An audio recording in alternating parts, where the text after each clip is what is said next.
Welcome to NFL Live, and here we will be doing a fantasy show. Also mixed in will be some of the yearly predictions. Here's Tyler Kading and Hayden Matthews, our fantasy experts. And let's start with the top quarterbacks of the year. Tyler, you can go first. Okay, so looking for a fantasy quarterback, in my opinion, you want a physical guy that also has an arm. I don't think there's a better one in this league than Aaron Rodgers, followed by Cam Newton. Those two are the best quarterbacks in the league, in my opinion, by a mile. You have guys like Russell Wilson, who's very agile and can run the ball, but doesn't really have an arm. And for number 3, I'm going to have some sort of a sleeper here to guy that really I think has a really good offense surrounding him, and that's Derek Carr. I think he's in the right system. Had a great year last year in his rookie year, so I feel like he's going to be even better this year, and I think he's going to get to that number 3 fantasy slot. Well, with Derek Carr, I think the Raiders they will be very good. I think they are able to be a playoff team, but I think they will lose out the AFC West to the Chiefs. Right, yeah, and then for the quarterbacks for me, I honestly think, Cam Newton's going to be number 1, Aaron Rodgers is going to be number 2. It's going to be really close, and I have a couple of sleepers. I think Blake Bortles is going to be the 3rd overall quarterback this year in points. I think with Allen Robinson and Allen Hurns and then Julius Thomas, I think he's going to be really good. And then my Ryan Tannehill and Marcus Mariota. Tannehill now, he's the guy. You got Jarvis Landry, you got a second-year Devontae Parker, hopefully healthy for the entire year. You've got Jordan Cameron. That team I think that Miami Dolphins team is going to be really good. And, Marcus Mariota, he's just so good. He's got Delaney Walker, he's got Dorial Green-Beckham, and he can run. So I wouldn't exactly call those guys sleepers, to be completely honest, but I think RG3 is one that really could be a sleeper. I feel like for everyone that's making the Browns look like a terrible team, but I feel like they're going to do a lot better than people imagine with RG3. yeah, I agree. RG3 is a really good.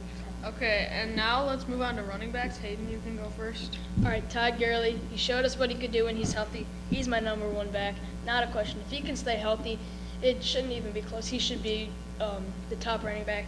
And then Le'Veon Bell, again, if he can stay healthy, he's a really good back. He's going to get a ton of touches. Those two guys are really big. And then, a lot of people are talking about Ezekiel Elliott. I think he's my number 3. I can see him in the Pro Bowl with ease. And then a couple of sleepers. I think Latavius Murray, he's not really a big sleeper. He had a decent year last year. I think with Oakland, a lot more experience is coming, and they're going to be a good team. And then my big-time sleeper, DeMarco Murray. Anyone remember him? Last year's first-round pick. Who's that?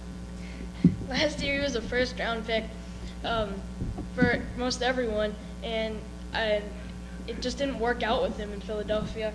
So now he's with Tennessee Titans, and I think that Tennessee Titans offense is going to be really good. So I can see DeMarco Murray being a top 15, 10 back who could slide you really low.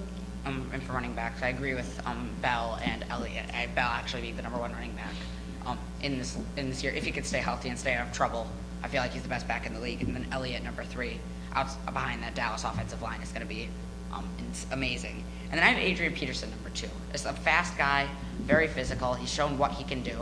I still don't feel like he's at his peak of his career yet. And for sleepers, I feel like for one guy you want a lot of touches around the goal line, Danny Woodhead. I said this last year as well, and he ended up having a pretty decent year for San Diego. That once he's around the goal line, great for fantasy. I feel like Danny Woodhead's going to be one of the maybe top 10 fantasy running back this year.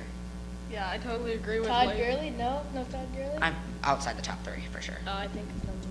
Le'Veon Bell, he will help out the Steelers' offense a lot, and I think I have the Steelers winning their division and going far. And also with Adrian Peterson, I think he can help out that team, and their defense will lead them to the playoffs, although they will lose that division to the Packers. And then let's go with wide receivers now. So wide receivers, again, if you're looking at the best offense in the game, it has to be the Steelers. And who else would be better than the number 1 wide receiver for the number 1 offense, and that's Antonio Brown. They have plenty of options there. Marcus Wheaton, who's another guy, I feel like he's one of the biggest sleepers at wide receiver, if not the biggest one. With Le'Veon Bell at the running back, I feel like takes a lot of pressure off the receiving core. So Antonio Brown. Julio Jones, number 2, guy that was the receiving leader last year. Really the only the really wide receiver there, and that concerns me a little bit. But Matt Ryan, I trust Matt Ryan to deliver great balls. And then Odell Beckham, even if you don't trust Eli to throw great balls. You know Beckham's going to catch him. He's just a physical specimen out there, and I have him being the number 3. Yeah, with Beckham, I think the NFC East is really bad right now. I think Beckham will have some monster games this year and help out the Giants. All right, honestly, I think Odell Beckham is the number 1 player in this draft. Antonio Brown second. They're both going to be really close. I just see that the NFC East is not very good, so I can see Odell having a really good year. Antonio Brown, just all know who he is. He's going to have a great year as always. DeAndre Hopkins had a good year. Now with Brock Osweiler, I can see that continuing. And then Allen Robinson in that improved Jacksonville offense, I think he's going to be top. I think Julio Jones is going to get hurt. I don't see him anywhere. And then my sleeper is Kevin White. Kevin White is a downfield guy, and Jay Cutler can throw the ball very far down the field. It's not always accurate, but he can get the ball down the field, so I can see Kevin White being a very good sleeper. Okay, so quickly, before I have to sign off, Super Bowl prediction. I see the Steelers versus the Cardinals, and I see the Cardinals winning it all this year.